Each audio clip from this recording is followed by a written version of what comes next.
pochi giorni dall'anniversario dell'alluvione che il 2 novembre 2010 ha colpito la nostra regione, l'ANCI Veneto ha creato un vademecum specifico per questo territorio, che nasce dall'esperienza personale vissuta dai sindaci stessi, come il primo cittadino di Casalserugo che si mise al lavoro in prima linea.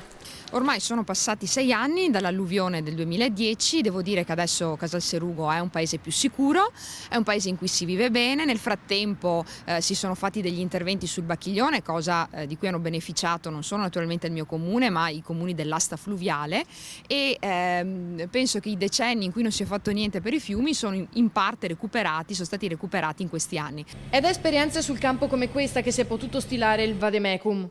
Caso di terremoto, durante la scossa, dopo la scossa, quando si verificano danni con crolli degli edifici. Dare indicazioni agli amministratori locali, quindi ai sindaci, agli assessori, ai consiglieri, che poi a loro volta si rapportano con i cittadini per avere tutte quelle informazioni che sono necessarie per affrontare le calamità. Calamità che, come dicevo, possono essere il terremoto, può essere l'alluvione, può essere un incendio, può essere una tromba d'aria. Ecco, in queste circostanze gli amministratori e i cittadini devono sapere come si devono comportare. Il documento, che non sostituisce il piano comunale di protezione civile ma lo affianca, sarà a disposizione dei 576 comuni del Veneto.